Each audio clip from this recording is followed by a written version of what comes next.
मैं अभिषेक शुक्ला आप सभी बच्चों का बहुत बहुत स्वागत करता हूं एक शानदार से प्लेटफॉर्म अनअकैडमी पर। आप सभी स्टूडेंट्स का बहुत बहुत स्वागत है। आप लोग NTUGC नेट के लिए इंडिया के लार्जेस्ट लर्निंग प्लेटफॉर्म अनअकैडमी पर जुड़ सकते हैं और आप सभी बच्चे तैयारी अपनी बहुत ही बेहतरीन तरीके से कर सकते हैं। आप सभी स्टूडेंट्स के लिए परफेक्ट स्टडी पार्टनर होने वाला है। जो भी नेट की तैयारी कर रहे हैं, हर एक वेडनेसडे को नए नए बैचेस हो रहे हैं। आप सभी बच्चों के लिए ये कुछ टॉप सब्जेक्ट्स करवाया जा रहा है रेगुलर बेसिस पे आपके पास। ये कुछ प्लेटफॉर्म्स हैं अनअकैडमी जैसा, जो कि आपको पूरी तैयारी बिल्कुल फ्री ऑफ कॉस्ट इतने बेहतरीन तरीके से आपके टॉप एजुकेटर्स के द्वारा तैयारी कराए जा रहे हैं।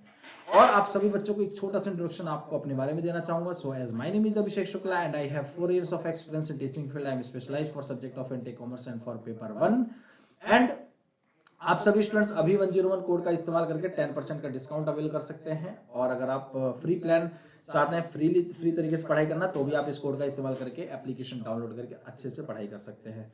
ठीक है, तो आप सभी बच्चों के लिए प्लस और आइकॉनिक का सब्सक्रिप्शंस अवेलेबल है। अगर आप प्लस का सब्सक्रिप्शन लेते हैं तो इंडिया के बेस्ट एजुकेटर के साथ interactive live classes, courses, structured courses, PDF live test quizzes मिल जाते हैं।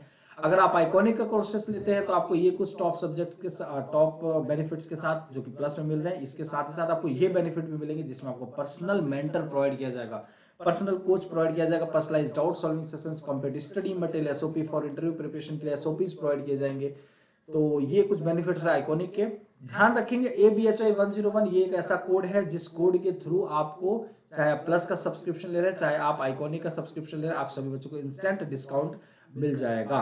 चाहे आप देखिए, नीचे देखिए, अभी 101 इस कोड का इस्तेमाल करना है। कहाँ इस्तेमाल करना है, कैसे इस्तेमाल करना है, अभी आप लोगों को एक डेमो दिखा देता हूँ।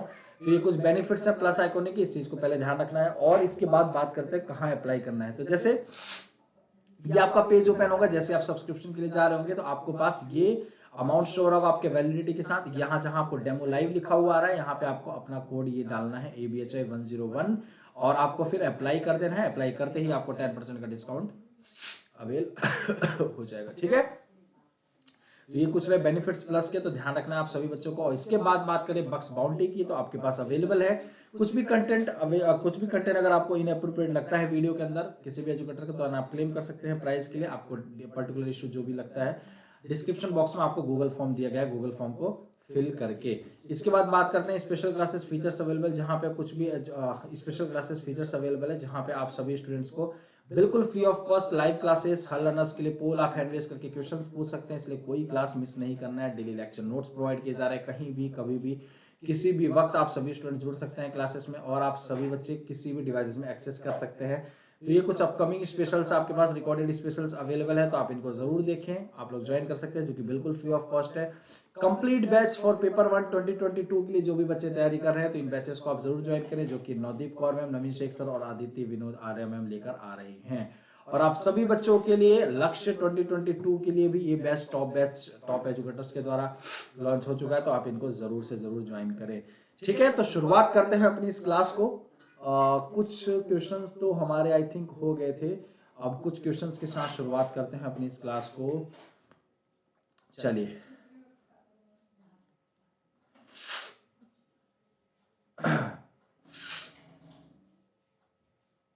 चलिए, तो फटाफट आ जाएं सभी लोग, जब तक भाई, जब तक हम क्वेश्चन स्टार्ट कर रहे हैं, सभी बच्चे लोग आ जाए, ज्वाइन कर लें क्लासेस को। आई थिंक हमने कहाँ तक कर लिया था, नहीं नहीं नहीं ये नहीं किया था आई थिंक ना, ये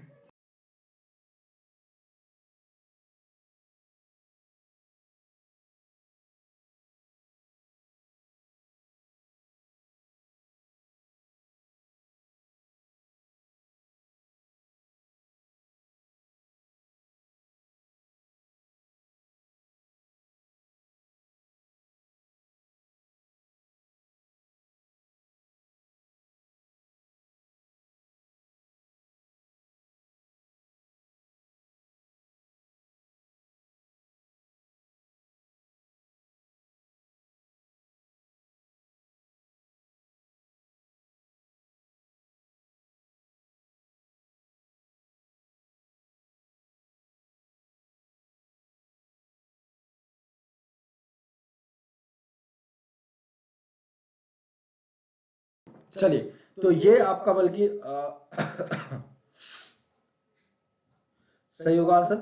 चलो अब यहां से स्टार्ट करते हैं। हमने क्वेश्चन 15 तक कर लिया था, 15 क्वेश्चन। अब यहां से हम स्टार्ट करते हैं भाई अपने सीरीज को। क्वेश्चन नंबर मतलब 15 क्वेश्चन की जो सीरीज चल रहा है हमारा टॉप 50 क्वेश्चंस का सीरीज, तो ये आपका स्टार्ट हो गया। तो चलिए जल्दी से फटाफट बताएंगे। University teacher administers a self made test for summative evaluation of his or her students. The distribution of scores of student is found to be positively skewed. एक विश्वविद्यालय शिक्षक अपने छात्रों के युगात्मक मूल्यांकन के लिए एक स्वनिर्मित परीक्षा का संचालन करता है। छात्रों को अंकों का वितरण सकारात्मक रूप से विषम पाया गया है। The test is too much easy for student, इसलिए ये test is too much difficult for student, या too much quite interesting to the student, बहुत दिलचस्पी मतलब बहुत अच्छा इंटरेस्टिंग क्वेश्चन बनाया गया। या the test is favoring those students who are low ranker, जो कम रैंकर वाले होते हैं। तो क्या लगता है आपको, the test is difficult for students? तो जल्दी से फटाफट आंसर देंगे। क्यों ऐसा किया गया है, मतलब पॉजिटिवली इसको विषम पाया गया है अगर उसको, तो क्यों ऐसा करते हैं? क्योंकि कि हमारा टेस्ट डिफिकल्ट बना से जितना, देखो अगर शुरू में हमारे अगर पीठ स्टार्टिंग मजबूत है, फिर कोई धोखा दे, चाहे आपको पीठ से थपथपाए, चाहे आपको मारे, चाहे वो आपको शाबाशी दे, दोनों में ही आपकी पीठ अगर मजबूत रहेगी तो आप कभी भी गिरेंगे नहीं लाइफ में। ध्यान रखिएगा मैं क्या कह रहा हूं, अगर पीठ को मजबूत रखेंगे, इसलिए अगर स्टार्टिंग में कड़ी मेहनत रखेंगे, डिफिकल्ट टेस्ट सॉल्व करेंगे, डिफिकल्ट आपको अगर पेपर सॉल्व करेंगे, तो ये कहीं ना कहीं आपके लिए बड़ा बेनिफिशियल रहेगा, है ना। तो ये बड़ा जरूरी है। क्लियर है आप सभी बच्चों को? तो स्टार्टिंग में डिफिकल्ट का मतलब ये नहीं होता कि सिर्फ बहुत कठिन सवाल। डिफिकल्टीज में वो भी आ जाते हैं कि आपके जो लो रैंकर्स होते हैं उनके लिए भी कुछ वैसे क्वेश्चंस होते हैं। उनके लिए तो भाई लो वाले पेपर भी डिफिकल्ट लगे क्योंकि लो रैंकर्स हैं, तो उसमें कोई दिक्कत नहीं है, उसमें आप परेशान ना हो। डिफिकल्ट का मतलब ये हुआ कि बच्चों को एक अच्छा स्किल के साथ बच्चों को एग्जामिनेशन के लिए तैयार कर दिया जाए कि हाँ किसी भी तरीके का अगर कोई एग्जाम हो तो आप इनको ये क्रैक कर सकते हैं। ठीक है, चलिए नेक्स्ट क्वेश्चन की बात करते हैं। Question number 17। कोठारी आयोग ने Kothari Commission had recommended a certain percentage of national income to be invested in education. What was that percentage? Kothari आयोग ने राष्ट्रीय आय का एक निश्चित प्रतिशत शिक्षा में निवेश करने की सिफारिश की थी। वह प्रतिशत क्या था? 10%, 8%, 6% या 5%? आपको क्या लगता है कितना परसेंट था? भाई जल्दी से बताएंगे।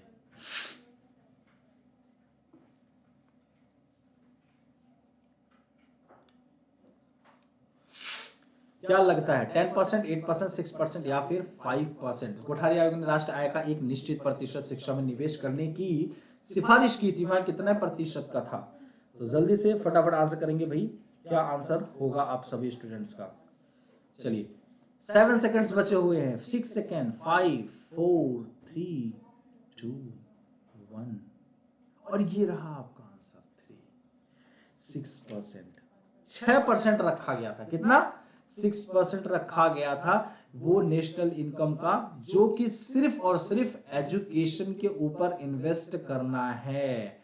कोठारी कमीशन में यही रिकमेंड किया गया था कि एजुकेशन के प्रति आपके राष्ट्रीय आय का आप कम से कम 6% भैया इन्वेस्ट कीजिए। ठीक है, क्या कीजिए? 6% कम से कम इन्वेस्ट कीजिए, यह मेन एम था। चलिए नेक्स्ट क्वेश्चन की बात करते हैं, तो इस चीज का ध्यान रखना है, बिल्कुल कोई बच्चा ये भूलेगा नहीं, स्किप नहीं करेगा। ठीक है, चलिए नेक्स्ट क्वेश्चन क्या है? Find out the correct chronological order of the following education communication ventures in India. Bharat में निम्नलिखित शैक्षिक संचार उपक्रमों का सही कालानुक्रमिक क्रम ज्ञात कीजिए। कृषि दर्शन, ज्ञान दर्शन, व्यासो या फिर ज्ञानवणिक। तो कौन सा ज्ञानवणी मतलब?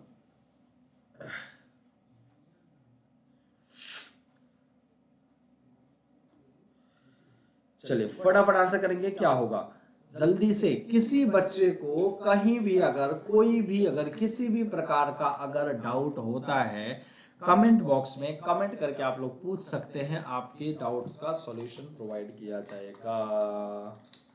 स्वाहा।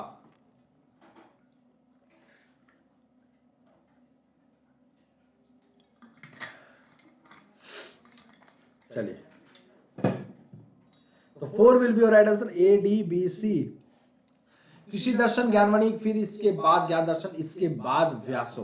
ठीक है, तो यहाँ आपका बिल्कुल सही आंसर। ठीक है, हमेशा ध्यान रखें क्रोनोलॉजिकल ऑर्डर क्या रहा है आपके एजुकेशन कम्युनिकेशन वेंचर के हिसाब से। तो सबसे पहले आपको दिया गया है भाई कृषि दर्शन, ऋषि दर्शन, फिर इसके बाद आपको दिया गया है ज्ञानवनी, इसके बाद आपको क्या दिया गया है ज्ञानवनी, फिर इसके बाद आपको दिया गया है ज्ञान दर्शन, ज्ञान दर्शन ज्ञानवनी, कंफ्यूज में पहले ज्ञानवनी है फिर इसके बाद ज्ञान दर्शन है। ठीक है, ज्ञान दर्शन, फिर इसके बाद लास्ट में आपका आता है व्यास। क्लियर है, तो ये चार कृषि दर्शन ज्ञानवनी ज्ञान दर्शन इसके बाद व्यास, ध्यान रखना कभी भूलना नहीं है। ज्ञान सबसे पहले कृषि दर्शन ज्ञानवनी ज्ञान दर्शन इसके बाद व्यास, कभी भूलना नहीं है। के जी इसके बाद वी। अच्छा अभी इसमें बच्चे कह रहे हैं सर पहले ज्ञान दर्शन आएगा कि पहले ज्ञानवनी आएगा, तो ज्ञानवनी पहले आएगा। क्यों क्यों क्यों क्यों अगर इसका कोई ट्रिक निकाले वो इसलिए आएगा क्योंकि वी बड़ा होता है तो वी पहले आएगा, वी आगे आता है ना, अरे वी आगे आता है वनी का सोचो ना ऐसे करके है ना। चलो ठीक है, छुटकू है ना, छुटकू को आगे कर देते हैं। चलो ठीक है, तो सबसे पहले क्या है क्या नाम है कृषि दर्शन ज्ञानवनी ज्ञानवनी ज्ञान दर्शन इसके बाद व्यास। ठीक है, अब 4 बार बता दिए तो वैसे भी नहीं भूलोगे अब आप लोग। चलिए लाइक शेयर सभी लोग करते जाएंगे क्लासेस को, जितने भी बच्चे क्लासेस को ज्वाइन करेंगे सभी बच्चे लोग क्लासेस को जरूर लाइक शेयर करते जाएंगे। चलिए next question, which of the following categories of colleges is primarily intended for creating work ready? निम्न में से किस श्रेणी के कॉलेज मुख्य रूप से कार्य तैयार करने के लिए अभिप्रेत हैं? Autonomous college, community college, agriculture college या टेक्निकल कॉलेज? निम्न में से किस श्रेणी के कॉलेज मुख्य रूप से कार्य तैयार करने के लिए अभिप्रेत हैं भैया? Autonomous college, community college, agricultural college या फिर टेक्निकल कॉलेज? सो आंसर कौन सा सही होगा एक बार आप सभी बच्चे लोग हमें तो जरा बता दीजिए। जैसे उसमें कहता है इंजीनियर अगर आप भी हैं तो इंजीनियर हम भी हैं, सुना होगा आप लोगों ने। हाँ वो बताते नहीं, वो जो एक सच तक एक करके कोई चैनल है ना, सच तक करके, तो उसमें कोई मनीष जी करके ना, मनीष जी है ना, तो वो क्या करते हैं अगर आप इंजीनियर हैं तो इंजीनियर हम भी हैं, और आप गलती करते रहेंगे तो हम गलती बताते रहेंगे।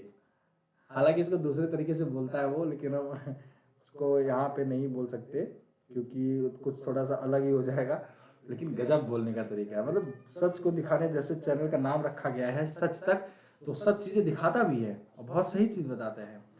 मनीष आगे नाम नहीं जाता, मनीष कुमार करके है क्या शायद, तो आपका कम्युनिटी कॉलेज हो जाएगा इसका आंसर। ठीक है, अगर आप इंजीनियर हैं तो हम भी इंजीनियर हैं। Which of the following categories college primarily intended for creating work ready? तो कम्युनिटी कॉलेज का ये कार्य होता है, तो आंसर 2 आपका बिल्कुल सही हो जाएगा। ठीक है, ठीक है, चलो next question, which of the following universities named below correspondence courses were initiated in 1962? निम्नलिखित में से किस विश्वविद्यालय के नाम नीचे दिए गए हैं? 1962 में पत्राचार पाठ्यक्रम शुरू किए गए थे, बताइए।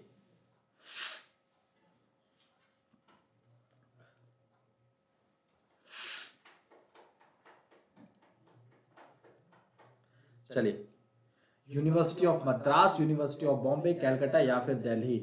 Which of the universities named below correspondence courses were initiated in 1962 में? correspondence course का मतलब समझते हैं, जो आपकी ओपन तरीके से पढ़ाई कर, मतलब ओपन लर्निंग जो करवाते हैं, मतलब जो यूनिवर्सिटी होती है ना, सबसे पहले किसने करा ओपन लर्निंग, है ना, कि कॉरेस्पॉन्डेंस से बच्चे काफी तैयारी करते हैं, बच्चे पढ़ते हैं और अपनी तैयारी भी करते रहते हैं। जो बच्चे कुछ बच्चे होते हैं कि कॉरेस्पॉन्डेंस, जैसे कि एक तो अच्छा रिजल्ट आता है तो आपको ऑब्वियसली वो रेगुलर बेसिस पे आपके कॉलेजेस में हो जाते हैं, गवर्नमेंट कॉलेजेस में, चाहे आप मद्रास हो, बॉम्बे, कलकत्ता या दिल्ली।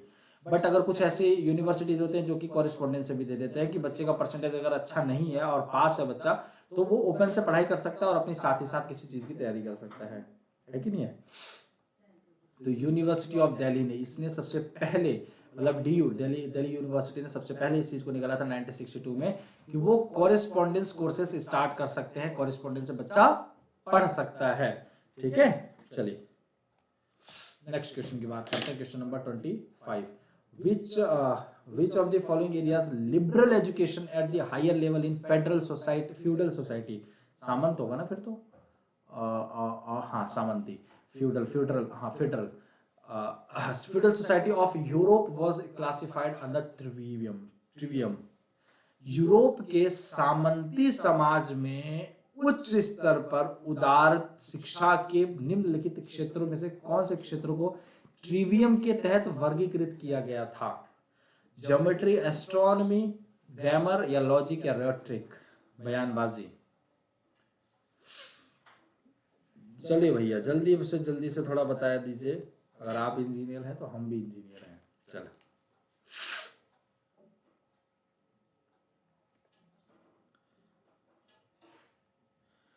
तो चलिए फटाफट आंसर करेंगे। क्या होगा भाई, जल्दी से फटाफट। हाँ देखो, मनीष कश्यप नाम था उनका। हाँ याद है ना, मनीष कश्यप। मनीष कश्यप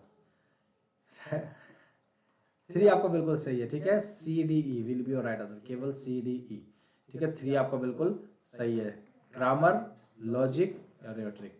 ठीक है, ज्योमेट्री, एस्ट्रोनॉमी, तभी देखो इन दोनों पे क्वेश्चन मार्क लगा हुआ है। ठीक है, तो ये आपका बिल्कुल सही answer, C, D and E, this will be your right answer. चलिए next question. The education imported through institutions of higher learning in India such as Sanskrit Vidyapeeth is an example of। Bharat में उच्च शिक्षा के संस्थानों जैसे संस्कृत विद्यापीठ के माध्यम से आयातित शिक्षा किसका उदाहरण है? Non conventional learning programs, value education programs, oriental learning programs या प्रोफेशनल एजुकेशन प्रोग्राम्स। सो क्या होगा आपका आंसर, फटाफट बताइए। बेटा जितना समय दिया जा रहा है आप लोगों को, उस समय के अंदर आप लोगों को आंसर करना है। ठीक है, जितना समय आप लोगों को दिया जा रहा है उस समय के अंदर अंदर आंसर करना है। कोशिश यही करना है आप लोगों को कि आप पहले आंसर कर दें, क्योंकि ये बहुत एडिक्वेट टाइम दिया जा रहा है आप लोगों के लिए, क्योंकि क्वेश्चन पढ़ने में भी टाइम लगता है। अभी से अगर कहते हैं ना कि अगर अभी से पीठ मजबूत करेंगे तो कोई चाहे पीठ थपथपाए, चाहे शाबाशी दे, चाहे वो आपको मारे, चाहे धोखा दे, मजबूत रहेगा पेट तो कभी गिरेंगे नहीं।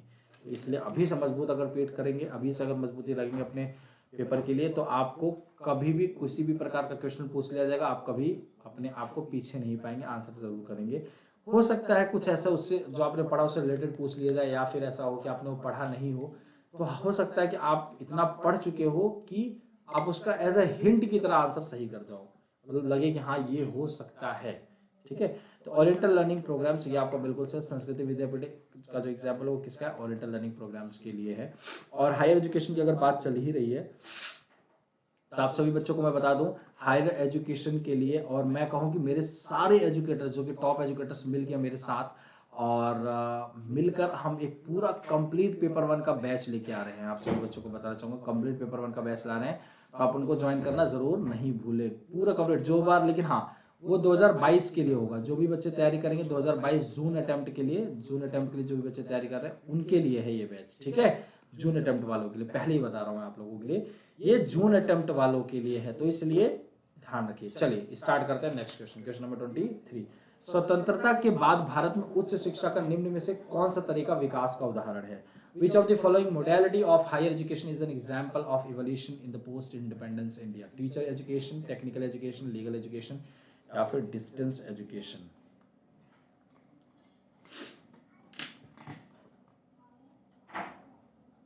जल्दी से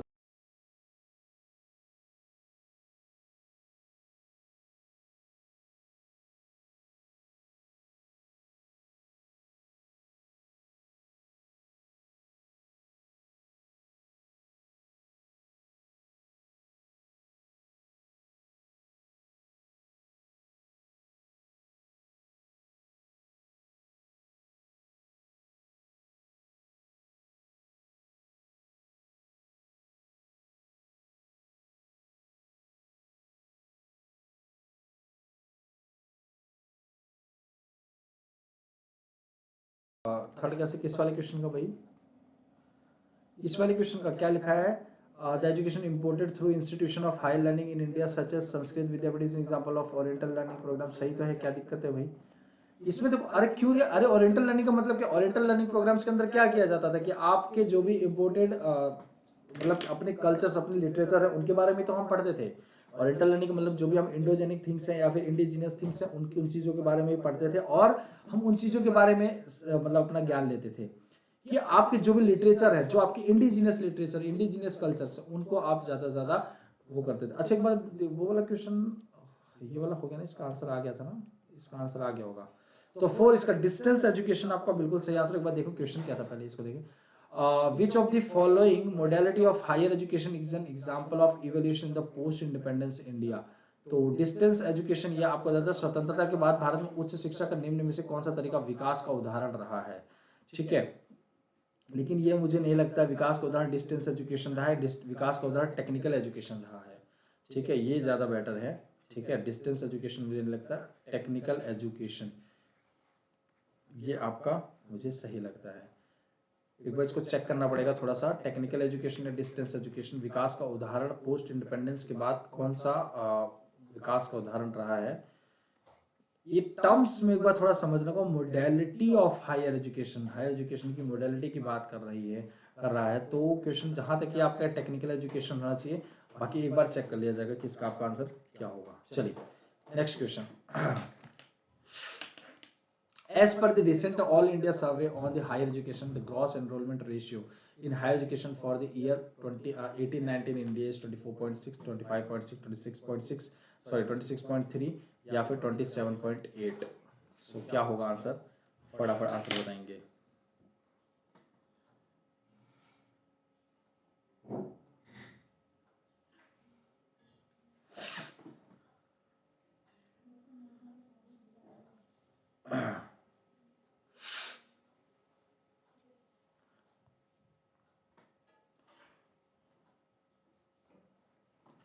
चलिए जल्दी से फटाफट आंसर करेंगे, क्या होगा आप सभी बच्चे लोग।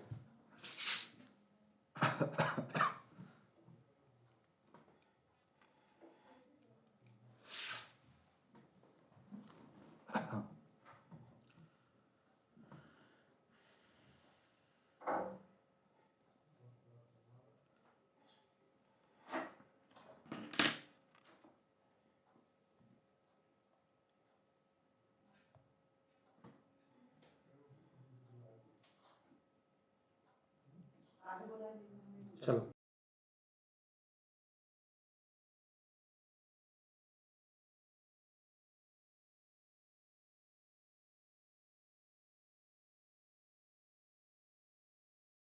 चलिए, तो 3 will be your right answer, that is 26.3%, 26.3%, this will be your right answer. ये तो एक फैक्चुअल क्वेश्चन रहा है।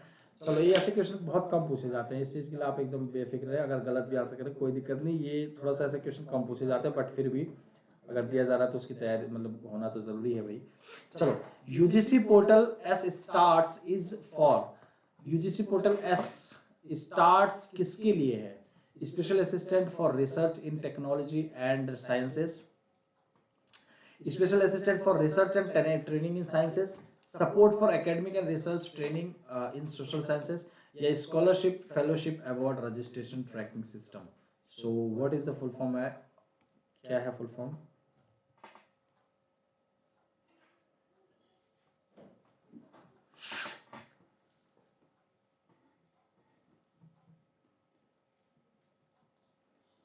चलिए तो फटाफट आंसर करेंगे, क्या होगा भाई। UGC portal S starts is for, portal S starts किसके लिए है, special assistant for research in technology and sciences, so scholarship fellowship award registration tracking system. तो ये आपका बिल्कुल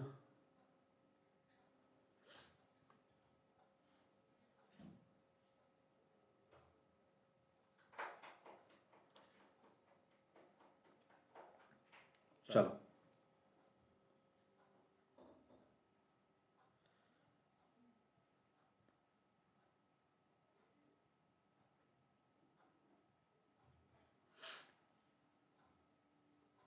चलिए, तो यहाँ आपका बिल्कुल सही आंसर हो जाएगा। चलिए आगे बढ़े, तो डी आपका will be your right answer, scholarship fellowship award registration tracking system, scholarship fellowship award registration tracking system, this will be your right answer. और आपको मैं जब वो करवाऊंगा, थ्योरी करवाऊंगा, तो उसमें कुछ आपके टर्म्स के फुल फॉर्म भी मैं आप लोगों को करवा रहा हूँ। ठीक है, तो उस चीज के लिए एकदम बेफिक्र रहे आप लोग। ठीक है, चलिए नेक्स्ट क्वेश्चन क्या है, according to the census of 2011 के सेंसस के अकॉर्डिंग विच स्टेट या union territory had the maximum number of graduates in relation to its population. Population की कंपैरिजन में 2011 के सेंसस के हिसाब से कोई भी स्टेट या यूनियन टेरिटरी इसमें से आपको लगता है कि जो पॉपुलेशन के टर्म्स में ग्रेजुएशन के नंबर ऑफ करने वाले ग्रेजुएट्स जो हैं किससे ज्यादा है, मैक्सिमम किसका है? उत्तर प्रदेश, केरला, दमन दीव या फिर चंडीगढ़।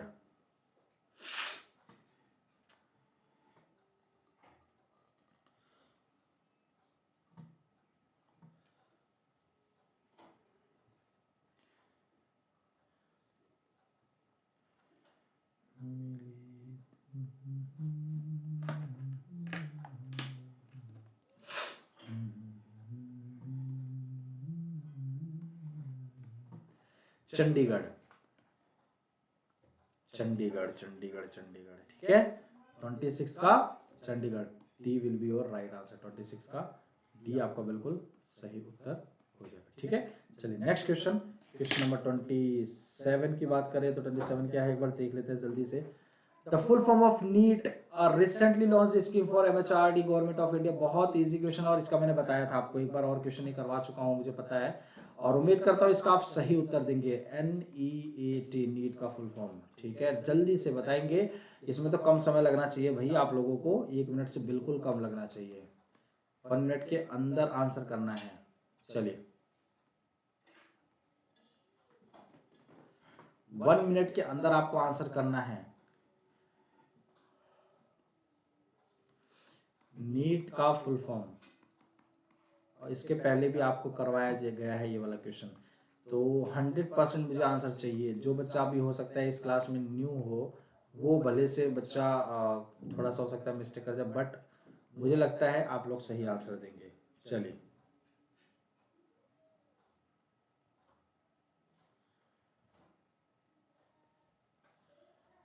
चलिए, बहुत बढ़िया, बहुत बढ़िया, क्या बात है। जिसका आंसर 2 आ रहा है, national education alliance for technology, ठीक है, national education alliance for technology, यहाँ आपका बिल्कुल सही उत्तर हो जाएगा, ठीक है। चलिए बिल्कुल बिल्कुल सही आंसर। जिन बच्चों का आंसर ये 2 आ रहा है, technology, national education alliance for technology, technology, ठीक है, टेस्टिंग, टेस्ट के बारे में नहीं, education alliance for technology, B will be your right answer. प्रौद्योगिकी के लिए राष्ट्रीय शैक्षिक गठबंधन, यहाँ आपका बिल्कुल सही उत्तर हो जाएगा। चलिए नेक्स्ट क्वेश्चन का आंसर करेंगे। विश्वविद्यालय अनुदान आयोग द्वारा किस राज्य में योग विज्ञान के लिए एक अंतर विश्वविद्यालय केंद्र स्थापित किया गया है भाई? An inter-university center for yogic sciences has been set up by University Grant Commission is the state of Karnataka, Madhya Pradesh, Uttarakhand या फिर हिमाचल प्रदेश। विश्वविद्यालय अनुदान आयोग द्वारा किस राज्य में योग विज्ञान के लिए एक अंतर विश्वविद्यालय केंद्र स्थापित किया गया है?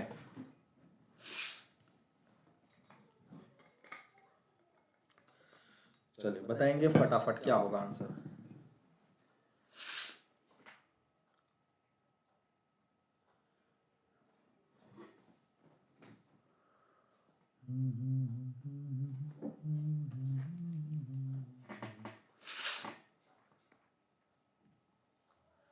चलो ए आपका बिल्कुल राइट आंसर होगा, ठीक है, कर्नाटका। आंसर आते ही आपको मैंने बताया ए आपका बिल्कुल right answer, that is Karnataka, ठीक है। कर्नाटका में मतलब स्टेट है आपका, ठीक है।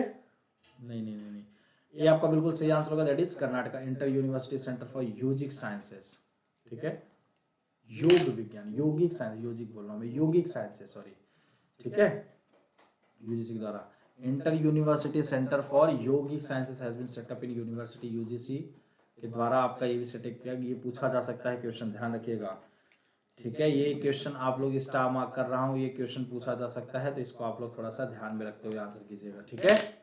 कर्नाटक है। Which of the following ICT initiatives of MHRD deal with e-governance for institutions and universities? MHRD के निम्नलिखित में से कौन सी ICT पहल संस्थानों विश्वविद्यालयों के लिए ई गवर्नेंस से संबंधित है? समर्थ, विद्वान, आयरनिस या फिर IRINS या फिर स्वयं? क्या लगता है क्या होगा आंसर?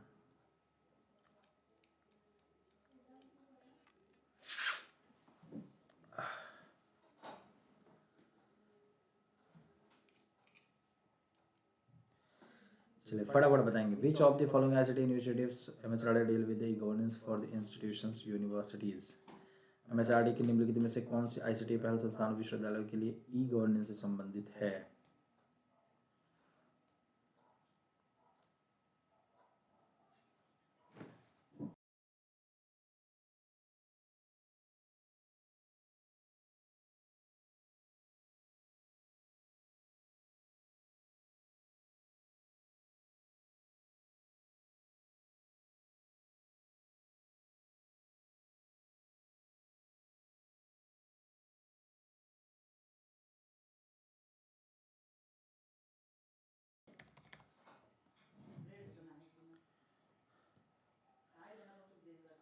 चलिए शांत रहिए। चलिए तो जल्दी से इसका आंसर करेंगे सभी स्टूडेंट्स। क्या होगा इसका आंसर आप सभी बच्चों का? विच of the following ICT initiatives of the MHRD deal with the e governance for institutions universities. ठीक है, अच्छा सॉरी, इसका आंसर तो आप लोगों का आ गया है। Samarth will be your right answer. चलिए come to the next question की। अगर नेक्स्ट क्वेश्चन की बात करें तो क्या होगा next question?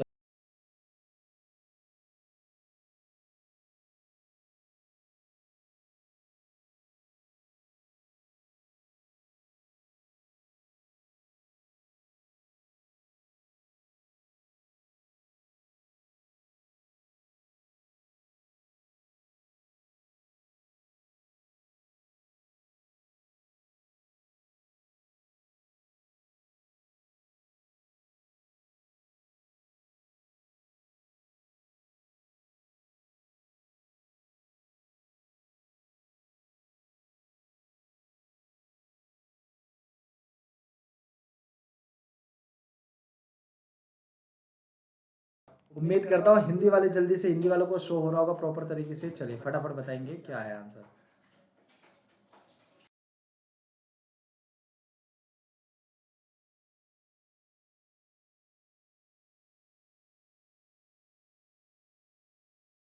To will be your right answer. दो आपका बिल्कुल सही आंसर हो जाएगा। Two will be your right answer. दो आपका बिल्कुल सही उत्तर हो जाएगा। चलिए जल्दी से आंसर करेंगे। नहीं नहीं नहीं नहीं, बफरिंग नहीं हो रहा है बच्चों, ठीक है। Two will be your right answer, that is modular object oriented dynamic learning environment. This will be your right answer. Modular object oriented dynamic learning environment. Modular object oriented dynamic learning environment, ठीक है। This will be your right answer. तो दो आपका बिल्कुल सही उत्तर हो जाएगा।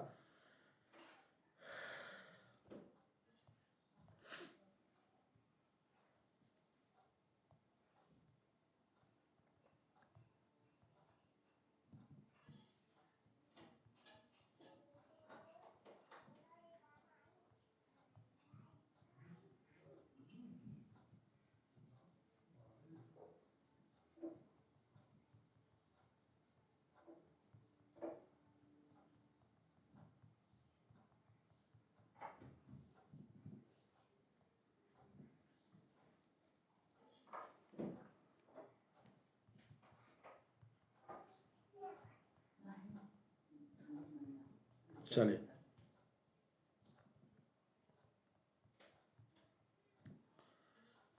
ठीक है। चलिए तो आज के लिए इतना ही करते हैं आप सभी बच्चों के लिए। बाकी के क्वेश्चंस हम करेंगे नेक्स्ट क्लास में। सभी स्टूडेंट्स के लिए बाकी क्वेश्चंस नेक्स्ट क्लास में करेंगे। चलिए तो अगर किसी प्रकार को कोई भी दिक्कत होता है आप सभी बच्चों के लिए तो आप सभी स्टूडेंट्स पूछ सकते हैं। किसी प्रकार का कोई भी अगर दिक्कत होता है आप लोगों को तो पूछ सकते हैं, ठीक है। आप चैनल को सब्सक्राइब कर देंगे, बेल आइकन को जरूर प्रेस कर देंगे, ऑल पर क्लिक कर देंगे जिससे आपको सारे क्लासेस की नोटिफिकेशन मिलती रहे। और आप लोग लाइक जरूर कर देंगे, वीडियो को ध्यान रखेंगे। आप लोगों को लाइक जरूर कर देना है अगर वीडियो पसंद आई हो। और आप सभी बच्चे इस कोड का इस्तेमाल कर सकते हैं। जब भी आपको ये लगे कि आपको फ्री ऑफ कॉस्ट पढ़ना है तो आप इस कोड का आप इस्तेमाल करके फ्री प्लान अनलॉक कर सकते हैं। फ्री प्लान अनलॉक कर सकते हैं, ठीक है। 10% का आपको इंस्टेंट ऑफ मिल जाएगा, ठीक है, अगर आप कोर्स को परचेज कर रहे हैं। ठीक है, अगर आप कोर्स को परचेज कर रहे हैं तो आपको 10% का इंस्टेंट ऑफ मिल जाएगा, ठीक है साथियों। तो आज ये रहा आज की आपकी क्लास। उम्मीद करता हूँ आप सभी बच्चों को पसंद आया होगा। सो सभी students like share subscribe bell icon को प्रेस जरूर कर लेंगे। So thank you so much. आप सभी बच्चों का दिल से बहुत बहुत धन्यवाद। ऐसे अपना प्यार और सपोर्ट बनाए रखें। मिलते हैं आप सभी बच्चों से एक शानदार सी एक छोटी सी ब्रेक के बाद एक प्यारे से क्लास में मिलते हैं आप सभी बच्चों से। जब तक के लिए आप सभी बच्चे अपना ख्याल रखें, बढ़िया से रहिए, स्वस्थ रहिए, मस्त रहिए, व्यस्त रहिए, हंसते रहे, मुस्कुराते रहे, बढ़िया से पढ़ाई लिखाई करते रहे। So thank you so much everyone, आप सभी बच्चों का दिल से बहुत बहुत धन्यवाद। Thank you so much, take care, Jai Hind.